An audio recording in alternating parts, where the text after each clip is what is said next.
दोस्तों नमस्कार। हम एशिया कप टी20 का एक और मुकाबला कवर करेंगे जो कि इंडियन वुमेन्स और बांग्लादेश वुमेन्स के बीच 26 जुलाई को दोपहर 2 बजे से ये मुकाबला रंगरीडी दामुला में खेला जाएगा। अब बात करेंगे हम इस मैच के पिच रिपोर्ट की।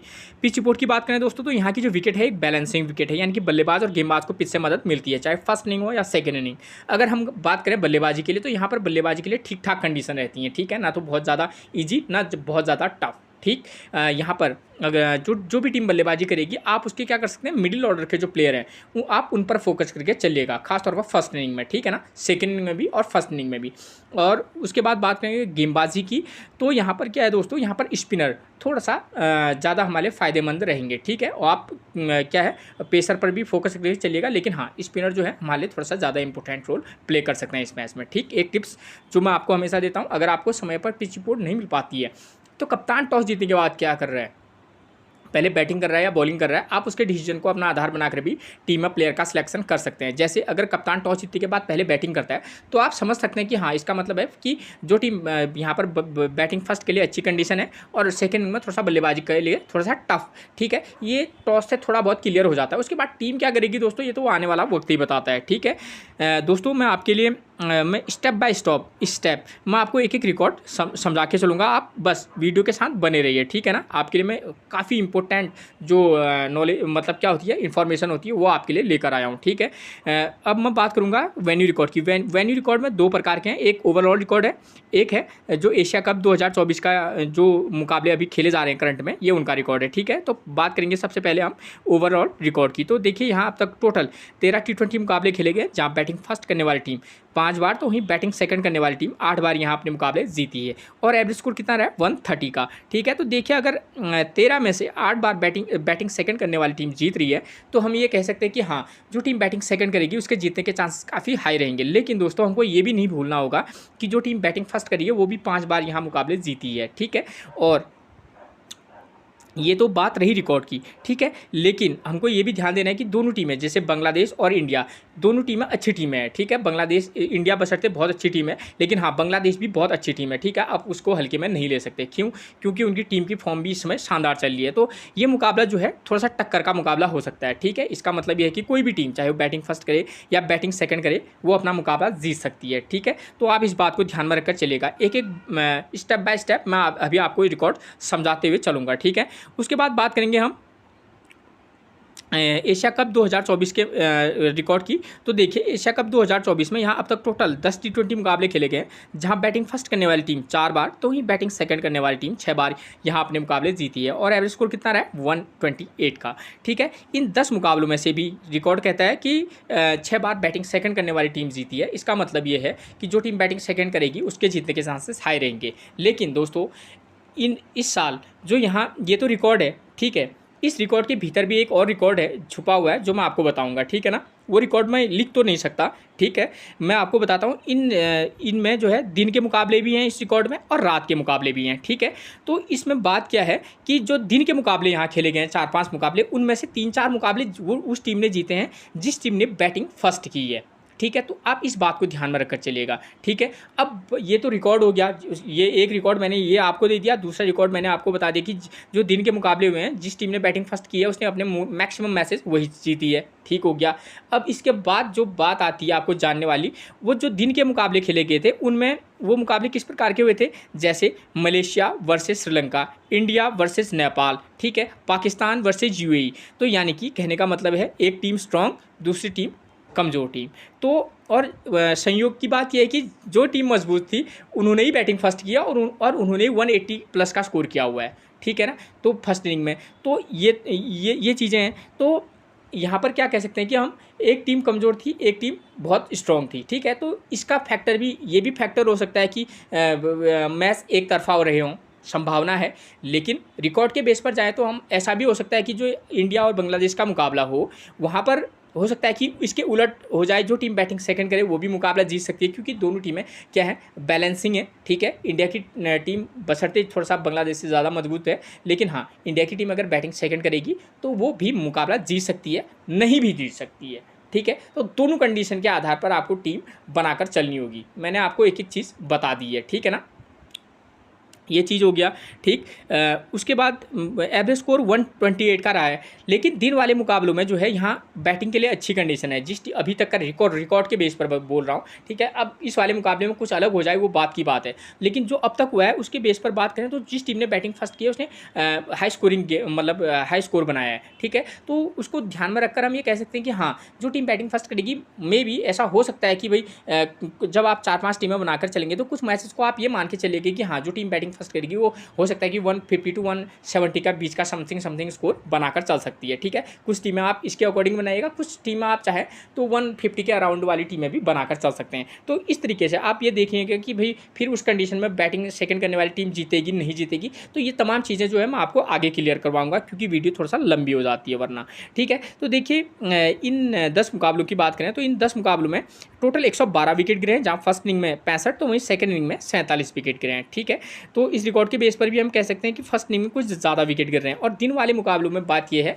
कि यहाँ दिन वाले मुकाबलों में सेकंड इनिंग में ज़्यादा विकेट गिरे हैं। ठीक है, इस रिकॉर्ड से आपको वो पता नहीं चलेगा, लेकिन हाँ, मेरा काम है आपको बता देना। ठीक, बशर्ते ये मैच बहुत डिफरेंट हो जाए वो बात की बात, लेकिन अब तक जो घटित हुआ है उसके बेस पर ये कहानी निकल के सामने आई है। ठीक है, कि दिन वाले मुकाबले में सेकेंड इनिंग में स्पिनर और पेसर, खासतौर पर स्पिनर ने कुछ ज़्यादा विकेट लिए हैं। ठीक, तो ये बात क्लियर होगी आपकी। रिकॉर्ड बशर्ते जो मर्जी कहे, ठीक है, रिकॉर्ड ये दिखा रहा है कि भाई सेकेंड इनिंग में जो है विकेट कम गिरे हैं। ठीक है, लेकिन जो ये इसमें तो दिन और रात दोनों के विकेट है। ठीक है ना, दिन वाले मुकाबलों के भी विकेट है तो रात वाले में, और रात वाले जो दिन वाले मुकाबले हैं उनमें सेकेंड इनिंग में कमजोर टीम ने बल्लेबाजी की है। ये भी तथ्य के भीतर एक फैक्ट छुपा हुआ है, सॉरी रिकॉर्ड के भीतर एक तथ्य यानी कि फैक्ट छुपा हुआ है। ठीक है, जो मैं आपको क्लियर कर दूं। ठीक, क्योंकि सेकेंड इनिंग में कमजोर टीम ने क्या किया है, बैटिंग की है, और स्ट्रॉन्ग टीम ने बॉलिंग सेकंड की है, तो ये भी एक रीज़न हो सकता है कि बॉस सेकेंड इनिंग में ज़्यादा विकेट गिरे हों। ठीक है, तो आप कुछ टीमें आप बैलेंसिंग बनाकर भी चलिएगा। ठीक हो गया। अब बात करेंगे फर्स्ट इनिंग में पेसर की बात करें तो फर्स्ट इनिंग में पेसर ने लिए 21 विकेट, स्पिनर ने लिया 34 विकेट। सेकेंड इनिंग में पेसर ने लिए हैं 8 विकेट और स्पिनर ने 28 विकेट लिए हैं। यानी कि मेरा कहने का मतलब ये है कि यहाँ पर हम जो टीम बॉलिंग फर्स्ट कराएगी, हम चाहें तो उसके स्पिन और पेस दोनों का कॉम्बिनेशन बनाकर चल सकते हैं, लेकिन मेरा ये सुझाव है आपको कि अगर आप चाहें तो एक पेसर, एक स्पिनर ऑलराउंडर और एक स्पिनर के साथ जा सकते हैं। ठीक,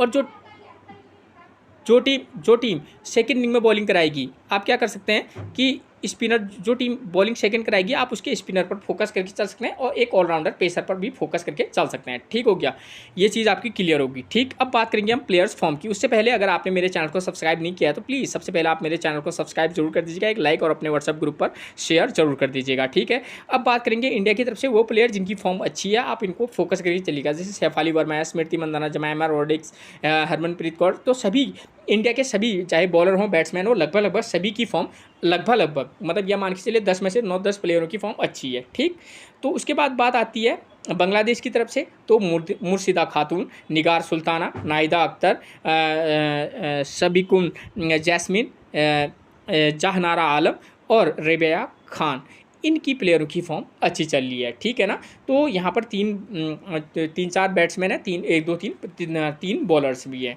ठीक है, ये ऑलराउंडर है नाहिदा अख्तर, मतलब ठीक ठाक। ठीक है, तो ये जो है आपको इन प्लेयर पर फोकस करके चलना होगा। ठीक, जितने मैंने आपको नाम दिए हैं, आपको मैक्सिमम प्लेयर जो हैं इनमें से तो आपको दिख ही जाएंगे, लेकिन दोस्तों इसके अतिरिक्त भी कुछ ऐसे प्लेयर होते हैं जो हमको ड्रीम टीम में दिखते हैं, तो आपको उन प्लेयरों का भी सिलेक्शन करके चलना होगा कि हाँ, आप टीम किस प्रकार के बेस पर बना रहे हैं। ठीक है ना, तो और आपको किस प्लेयर पर रिस्क लेकर चलना है। ठीक है, ये पूरा डिपेंड करता है आप पर, आपको क्या अच्छा लगता है, कि मतलब आपकी सोच मेरे से बेहतर होगी, मैं जानता हूँ दोस्तों। ठीक है, तो आप अपने नॉलेज को भी अपनी टीम बनाते वक्त यूज़ कीजिएगा। ठीक, मैंने जो इन्फॉर्मेशन आपको दे सकता हूँ बेस्ट, वो मैं आपको देने की कोशिश कर रहा हूँ। ठीक है, मैं तो रिस्क की टीम बनाता हूँ, क्योंकि मेरे को पता है कि बॉस मेरी टीम में कभी कभी क्या होता है, 50 लाख का स्पॉट है, तो मेरी टीमें कभी कभी 49 लाख पर भी रहती हैं। ठीक है ना, ऐसी बातें, और कुछ टीमें बहुत अच्छा भी करती हैं।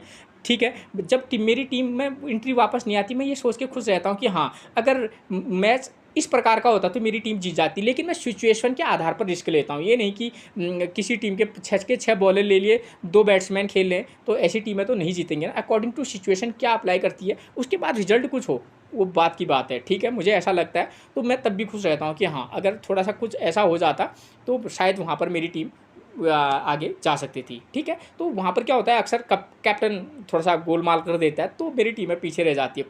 कोई ऐसा नहीं कि सभी है ना, कुछ टीमें तो अच्छा भी करती हैं। तो काफ़ी चीज़ों को सोच विचार करिए आपको टीम बनाकर चलनी होती है, ठीक है। तो ये चीज़ है, अगर आप रिस्की टीम बना रहे हैं तो तब की बात बता रहा हूँ मैं। अगर आप सेफ टीम बना रहे हैं तो ठीक है, आप सेफ टीम बनाकर चल सकते हैं। उसमें तो आपकी टीम एंट्री भी वापस आएगी, हो सकता है आप 50-60 रुपये जीत भी जाएँ, ठीक है ना। तो ये चीज़ रहता है सेफ वाली टीमों में। रिस्की टीम में जीतेंगे तो सिर्फ आप ही जीतेंगे, फिर दूसरा कोई नहीं जीतेगा, ठीक है।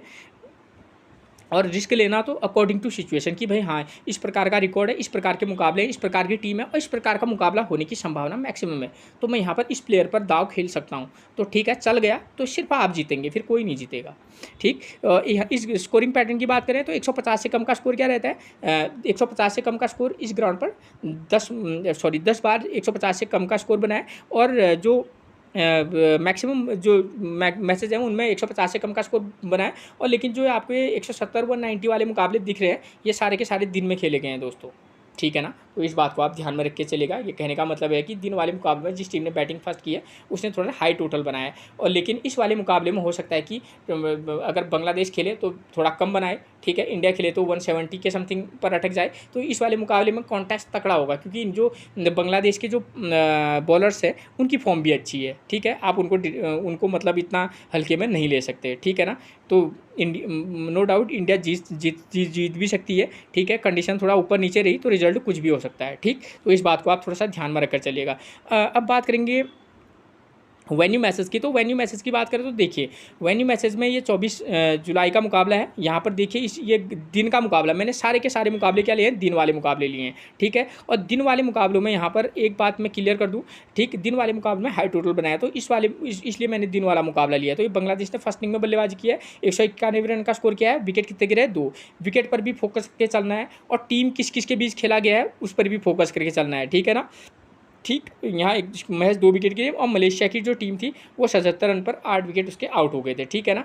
वो महज 77 रन ही बना पाई, ठीक है। फर्स्ट इनिंग बैटिंग की बात करें तो यहाँ देखिए पावर प्ले में 0 विकेट गिरा है, पेसर ने 0 विकेट, स्पिनर ने 2 विकेट लिए हैं। तो इसके बेस पर अगर हम टीम बनाएंगे, मुकाबला ऐसा नहीं होगा ऐसा जैसा होगा, यानी कि दोनों टीमें डिफरेंट है तो मुकाबला सेम होने की संभावना बिल्कुल नहीं है। लेकिन हाँ, समथिंग अंदाज़ा के हिसाब से अपने आइडिया के बेस पर हम ये कह सकते हैं कि प्लेयर की फॉर्म को देखते हुए और कंडीशन को देखते हुए हम ये कर सकते हैं कि जो टीम बैटिंग फर्स्ट करेगी तो उस समय हम क्या चेंजेस कर सकते हैं अपोजिशन के बॉलर को भी ध्यान में रखकर। तो जो टीम बैटिंग फर्स्ट करेगी, चाहे वो इंडिया करे या बांग्लादेश करे, तो हम क्या करेंगे, किसी मैच में हम दोनों, क्योंकि यहाँ पर पावर प्ले में विकेट नहीं गिर रहा है और किसी मैच में हो सकता है कि पावर प्ले में विकेट गिरे, तो हम किसी मैच में हम क्या करेंगे कि जो टीम बैटिंग फर्स्ट करेगी, चाहे वो इंडिया हो बांग्लादेश हो, दोनों ओपनर को लेकर चलेंगे, क्योंकि बांग्लादेश के ओपनर भी ठीक फॉर्म में है और इंडिया के दोनों ओपनर तो अच्छी फॉर्म में ही है। तो किसी मैच में हम क्या करेंगे, दोनों ओपनर्स को लेकर चलेंगे और किसी मैच में हम क्या करेंगे, उन दोनों ओपनर्स में से एक ओपनर को ड्रॉप कर लेंगे। उसके बाद हम चाहें तो 1 नंबर 3 नंबर 5 नंबर के प्लेयर को भी फोकस करके चल सकते हैं, ठीक है, प्लेयर की फॉर्म के बेस पर। अगर मैंने 5 नंबर का प्लेयर बोला, अगर उस नंबर के प्लेयर की फॉर्म अच्छी नहीं है तो नंबर 4 के भी साथ आप जा सकते हैं या नंबर 6 को भी आप पिक करके चल सकते हैं, ठीक है। तो ये एक आपको एक इंडिकेशन रहता है, ठीक है ना। या आप क्या कर सकते हैं, जो टीम बैटिंग फर्स्ट करे तो आप टॉप ऑर्डर में से 1-2 में से एक प्लेयर को ले लेना, ओपनर में से एक, और उसके बाद 4 नंबर और 5 या 6 में से एक को भी पिक करके चल सकते हैं, ठीक हो गया। तो इस तरीके का कॉम्बिनेशन भी बनाकर चल सकते हैं, ठीक। तो ये एक उचित कॉम्बिनेशन रहेगा मेरे लिए अकॉर्डिंग तो 2 नंबर 4 नंबर और 5 नंबर का प्लेयर, ठीक है। तो ये इस तरीके का आप अलग अलग कॉम्बिनेशन ट्राई करके चल सकते हैं जो ज़्यादा टीमें बनाकर चल रहे हैं। और शेप की बात करें तो 1 नंबर 3 नंबर 5 नंबर या 6 नंबर का प्लेयर एक शेप पिक रह सकता है, ठीक। ये चीज़ क्लियर होगी। तो इंडिया की तरफ से अगर बैटिंग फर्स्ट करेंगे तो आपको ध्यान देना होगा कि किसी मैच में शेफाली वर्मा और स्मृति मंदाना दोनों को पिक करके चलना, और किसी मैच में इन दोनों में से एक को पिक करके चलना। उसके बाद आप हरमनप्रीत कौर, आप ऋचा घोष के साथ जा सकते हैं, ठीक है। और किसी मैच में आप यहाँ पर कीपर का एक थोड़ा सा दिक्कत रहेगा, क्योंकि ऋचा घोष नंबर 5-6 नंबर पर बल्लेबाजी करने आती हैं, और निगार सुल्ताना जो कि बांग्लादेश की विकेट कीपर है, उनकी फॉर्म भी ज़बरदस्त है और नंबर 3 पर बल्लेबाजी करने आती हैं। अगर वो बैटिंग फर्स्ट करेंगी तो आप नो डाउट आप उनके साथ भी जा सकते हैं। और सेकंड इनिंग में इंडिया बैटिंग करेगी तो आप उस समय उस कंडीशन में, क्योंकि सेकंड इनिंग में बल्लेबाजी के थोड़ा टफ कंडीशन, तो ऋचा घोष एक अच्छी चॉइस बन सकती हैं, ठीक है। तो इस तरीके का कॉम्बिनेशन बनाकर चल सकते हैं, ठीक, कीपर सेक्शन से। वरना आप शेफाली वर्मा स्मृति मंदाना में से किसी मैच में दोनों को पिक करना, वरना एक को पिक करना। आप हरमनप्रीत कौर ऋचा घोष के साथ जा सकते हैं, किसी मैच में आप हरप्रीत कौर को ड्रॉप करके चलना, और दयालतन हेमलता ने पिछले मैच में अच्छा प्रदर्शन किया था, आप चाहें तो उसके साथ जाएँ या चाहे तो जमाइमा रॉड्रिक्स के साथ जाएँ, ठीक है। और अगर बात करें बांग्लादेश की तरफ से, तो बांग्लादेश की तरफ से आप उनके दोनों ओपनर दिलहारा अख्तर और मुर्शिदा खातून, दोनों की फॉर्म अच्छी है, ठीक है। किसी मैच में दोनों को पिक करना, खासतौर पर कब, जब बैटिंग फर्स्ट करेंगी तब, ठीक है ना। तो और किसी मैच में आप मुर्शिदा खातून के साथ जा सकते हैं करंट की फॉर्म के बेस पर। और नंबर 3 पर आती है निगार सुल्ताना, आप उनके साथ जा सकते हैं। उसके बाद अगर मैं बात करूं तो उनकी तरफ से कोई भी प्लेयर अच्छी फॉर्म में नहीं है। उसके बाद 6 और 7 नंबर पर मिलेंगे आपको रितु मौनी और रबिया खान। इन दोनों में से आप चाहें तो रबिया खान या रितु मौनी दोनों को भी पिक करके चल सकते हैं। क्यों कर सकते हैं दोनों को पिक, कारण बता रहा हूँ, क्योंकि सेकेंड इनिंग में यहाँ स्पिनर को पीछे मदद है। तो इसमें से जो प्लेयर है रबिया खान, उनकी फॉर्म भी अच्छी है, आप उनके साथ जा सकते हैं, ठीक है। ये एक आपको मैं बता रहा हूँ की। और एक की प्लेयर जो रहेगा जिस मैच में आप चाहेंगे निगार खान या मुर्शिदा खातून में से किसी एक को ड्रॉप करना चाहेंगे, तो उस वाले मैच में आप नंबर 4 पर एक प्लेयर आती हैं रुमाना अहमद, लेग स्पिनर हैं, करंट की फॉर्म बेकार चल रही है, लेकिन वो प्लेयर एक की प्लेयर इसलिए हो सकती हैं क्योंकि यहाँ स्पिनर को मदद मिल लिया। महज एक ही फैक्टर है उनको, आप टीम में चाहें तो रुमाना अहमद को आप किसी मैच में, जब आप एक आध प्लेयर ऊपर के ड्रॉप कर रही हो जो कि नंबर 4 पर आपको मिलेंगे, बल्लेबाजी भी करती हैं और गेंदबाजी भी करती हैं, तो उस कंडीशन में आप उनको पिक करके चल सकती हैं, ठीक है, कर सकते हैं, ठीक है ना। तो ये चीज़ आपकी क्लियर होगी, ठीक। प्लेयर को पिक भी करना और ड्रॉप भी करना निश्चित तौर पर, ठीक। ये चीज़ आ गई। और जो टीम बॉलिंग फर्स्ट कराएगी, यहाँ पेसर को 0 विकेट, स्पिनर को 2 विकेट मिले, लेकिन आप ध्यान दीजिएगा दोनों साइड के बॉलर की फॉर्म अच्छी है, ठीक। चाहे बशर्ते रिकॉर्ड कुछ भी कहे, तो आप एक पेसर किसी मैच में, आप एक पेसर और एक स्पिनर और ऑलराउंडर स्पिनर तो हम टीम में पिक करके चलेंगे ही। अब बात करेंगे सेकेंड इनिंग में, तो सेकेंड इनिंग में यहाँ पर बल्लेबाजी के लिए कम से कम टफ कंडीशन नज़र आ रही है अब तक रिकॉर्ड के बेस पर, लेकिन आप किसी मैच में तो चाहे तो इस प्रकार की टीम भी बना सकते हैं कि जहाँ पर जो टीम बैटिंग फर्स्ट करेगी वो जीतेगी, और सेकेंड इनिंग में टीम क्या है कि वो हो सकता है कि वो टीम थोड़ा सा फाइट दे, ठीक है ना। तो इस तरीके का कॉम्बिनेशन बनाकर चलना। और किसी मैच में आप क्या करना कि हो सकता है कि थोड़ा सा जो टीम बैटिंग सेकंड करे तो वो भी जीत भी सकती है, ठीक है। थोड़ा सा टफ रहेगा जीतना, लेकिन हाँ जीत भी सकती है, नहीं कह सकते, ठीक है। तो जो टीम सेकंड इनिंग में बल्लेबाजी करेगी, चाहे इंडिया करे या बांग्लादेश करे, अगर इंडिया बैटिंग सेकंड करेगी तो यहाँ पर उनके बल्लेबाजों का टेस्ट ठीक ठाक हो जाएगा इंडिया के प्लेयरों का, क्योंकि अभी तक उन्होंने शानदार प्रदर्शन किया है, ठीक है। और सारी की सारी जो टीमें रही हैं वो थोड़ा सा कमज़ोर टीमें भी रही हैं, ठीक है। तो इंडिया अगर बैटिंग सेकंड करेगी तो किसी मैच में आप क्या करना, मैं 2 कॉम्बिनेशन बताऊंगा, 2 नंबर, 4 नंबर, 6 नंबर के प्लेयर के साथ जा सकते हैं, बशर्ते इंडिया भी बैटिंग सेकंड क्यों नहीं कर रही है। और सेम यही चीज़ मैं बोलूँगा बांग्लादेश के भी, आप 2 नंबर, 4 नंबर, 6 नंबर के साथ जाना, ठीक है। और अगर एक मैच में, ठीक, और एक मैच में क्या करना, 1, 2, 3 टॉप ऑर्डर में से एक प्लेयर को लेना, उसके बाद 5 नंबर और 7 नंबर के प्लेयर के साथ भी जा सकते हैं जो टीम बैटिंग सेकंड करेगी, ठीक हो गया। उसके बाद बात करेंगे सेकंड इनिंग बॉलिंग की, तो सेकंड इनिंग में जो टीम बॉलिंग कराएगी, एक पेसर प्लस 2 स्पिनर के साथ भी आप अगर जाना चाहेंगे तो जा सकते हैं, ठीक है। और ऑलराउंडर तो हमारे पास रहेंगे, वरना एक पेसर, एक स्पिनर और एक आध और 2 ऑलराउंडर स्पिनर के साथ भी आप जा सकते हैं, ठीक है। तो ये इस प्रकार का आप मैच बनाकर चल सकते हैं। वैसे भी मैच 2 ही प्रकार के होते हैं, हाई स्कोरिंग और लो स्कोरिंग। हाई स्कोरिंग भी 2 प्रकार के होते हैं, या तो जो टीम बैटिंग फर्स्ट करेगी वो हाई स्कोर बनाएगी और सेकेंड इनिंग में टीम जो है महज 10-5 रन से हार जाएगी, ठीक है ना। 180 का स्कोर बनाया तो सेकेंड में जो इनिंग में चेज करिए वो 170 के करीब पहुंच जाए, और ऐसा भी हो सकता है कि जो फर्स्ट इनिंग में 190 का स्कोर बने, सेकेंड इनिंग में 130 पर टीम ऑल आउट हो जाए, ठीक है। तो इस प्रकार के मुकाबले होते हैं। लो स्कोरिंग में जो टीम बैटिंग फर्स्ट करेगी वो लो स्कोर बनाएगी और सेकेंड इनिंग में चेज कर लेगी, या थोड़े वो भी चेज नहीं कर पाएगी। तो इस तरीके का मैच इसी प्रकार के होते हैं, इससे बाहर के मैसेज आपको देखने को नहीं मिलेंगे, ठीक है। तो इस तरीके का लगभग रहता है। आपको रिकॉर्ड के बेस पर ही सोचना होगा कि भाई कि किस प्रकार का मुकाबला ये हो सकता है, ठीक है। अगर आपका सोचा हुआ सही निकल गया, सही मतलब तीर निशाने पर लग गया, तो आप ग्रैंड लीग विन कर जाएंगे, ठीक है। वरना दिमाग लगाने वालों की इस दुनिया में कमी नहीं है, ठीक है। प्लेइंग 11 की बात करें तो नंबर 1 पर मिलेंगे सैफ अली वर्मा, लेकिन उससे पहले मैंने आपको यहाँ पर बताना भूल गया कैप्टनसी और वाइस कैप्टनसी, वो जो इंपॉर्टेंट रहता है, ठीक है। कैप्टनसी और वाइस कैप्टनसी की बात करें इस मैच के बेस पर, तो अगर आप ये मान के चल रहे होंगे कि जो टीम बैटिंग फर्स्ट करेगी हाई टोटल बनाएगी, तो अब आप 2 या 3 नंबर पर जो टीम बैटिंग फर्स्ट करेगी उनके बल्लेबाज को भी आप वाइस कैप्टनसी दे सकते हैं। और जो टीम बॉलिंग सेकंड कराएगी, निश्चित तौर पर जो बैटिंग करेगी सेकंड में वही बॉलिंग कराएगी, तो आप उसके स्पिनर पर भी वाइस कैप्टनसी या कैप्टनसी का रिस्क लेकर उनको देख सकते हैं। ठीक है, ये तो हो गया इस प्रकार के। अगर आपको लगे कि भाई कुछ इस प्रकार का मुकाबला हो सकता है जहाँ पर बैलेंसिंग हो, तो वहाँ पर भी आप क्या कर सकते हैं कि 3-4 नंबर के बल्लेबाज हो, जो चाहे वो बैटिंग फर्स्ट करे या बैटिंग सेकंड, उसको वाइस कैप्टनसी दे सकते हैं। और बॉलर्स को भी खासतौर पर ऑलराउंडर प्लेयर पर फोकस करके चलना, तब उस कंडीशन में आप, ठीक है, वो भी खासतौर पर जो सेकंड इनिंग में बॉलिंग कराए, थोड़ा सा रिकॉर्ड ये कहता है, तो थोड़ा सा इसके साथ भी हम जा सकते हैं। तो इस तरीके का कॉम्बिनेशन बनाना, ठीक है।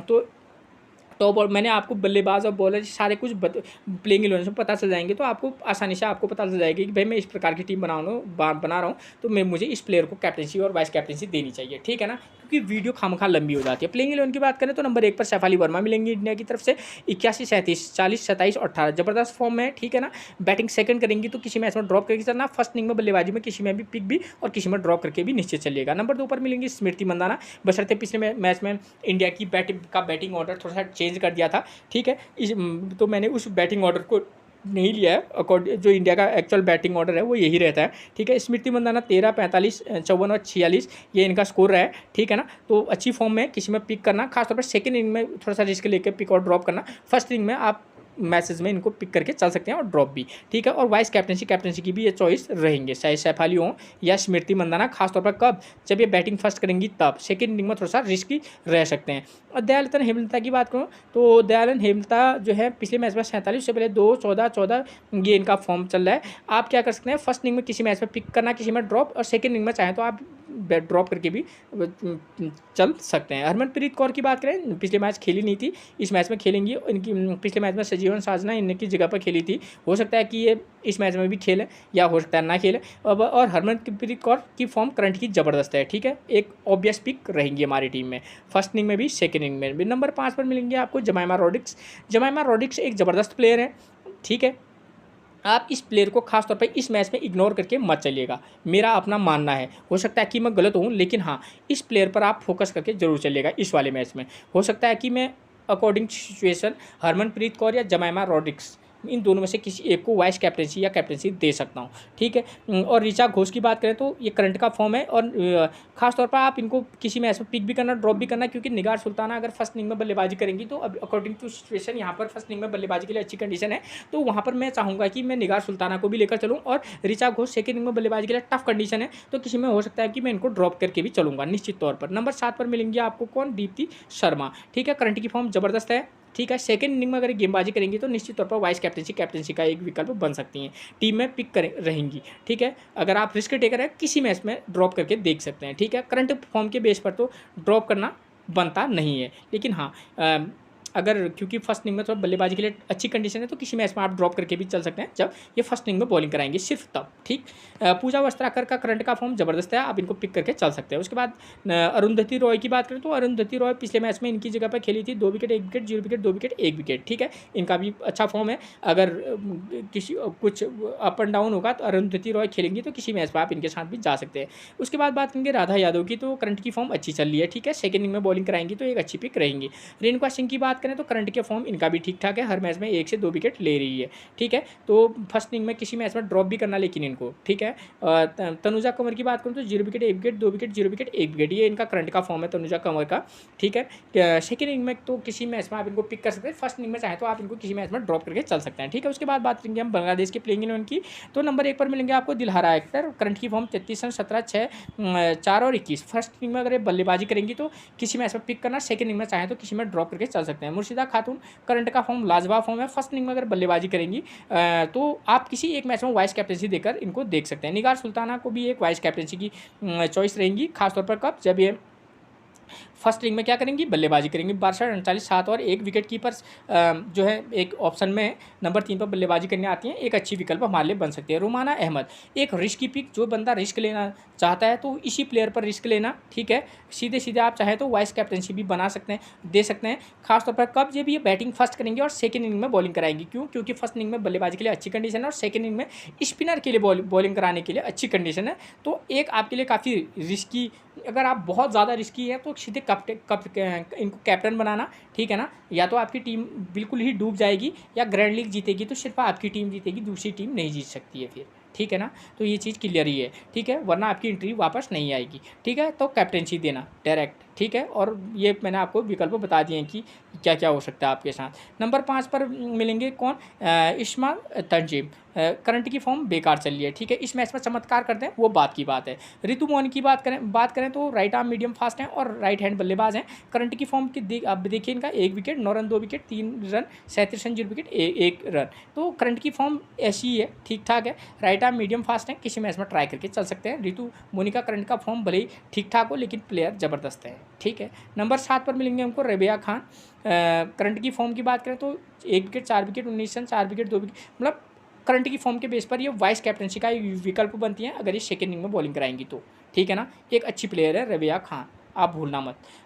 उसके बाद शोरना अख्तर की बात करें, लेग ब्रेक है, करंट की फॉर्म कोई खास चल नहीं रही है, ठीक है, लेकिन हाँ सेकेंड इनिंग में गेंदबाजी करेंगे तो किसी मैच में आप इनको रिस्क लेकर टीम में पिक करके चल सकते हैं। नंबर 9 पर मिलेंगे जहानारा आलम, राइट आर्म मीडियम फास्ट गेंदबाज हैं, ठीक है, 1 wicket 0 wicket 1 wicket 1 wicket 0 wicket, ये इनका करंट का फॉर्म है, ठीक ठाक फॉर्म में है, किसी में पिक चाहें तो ड्रॉप करके चल सकते हैं। उसके बाद बात करेंगे हम नाहिदा अख्तर की, ज़बरदस्त फॉर्म है इनकी, 2 wicket 0 wicket 3 wicket 2 wicket 0 wicket, ये इनका फॉर्म है। सेकेंड इनिंग में गेंदबाजी करेंगी तो आप किसी मैच में फर्स्ट इनिंग हो या सेकंड इनिंग हो, स्पिनर को पीछे मदद है, ऐसी बात नहीं है, ठीक है, तो आप इनको वाइस कैप्टनसी ट्राई करके चल सकती हैं बांग्लादेश की तरफ से। शबीकुम जसमीन 1 विकेट 2 विकेट, ये इनके 2 मैचेस में ये इनका प्रदर्शन रहा है, नई प्लेयर है, ठीक है, आप इनको टीम में पिक करके चल सकते हैं, किसी में ड्रॉप, खासतौर पर सेकंड इनिंग में पिक करना, फर्स्ट इनिंग में चाहे तो ड्रॉप करके चल सकते हैं। तो ये आपको मैंने करंट की जानकारी दे दी है मैच से रिलेटेड, ठीक है। फिर मिलेंगे हम आपसे एक और प्रेडिक्शन के साथ, तब तक के लिए आप सभी को मेरा प्रणाम दोस्तों।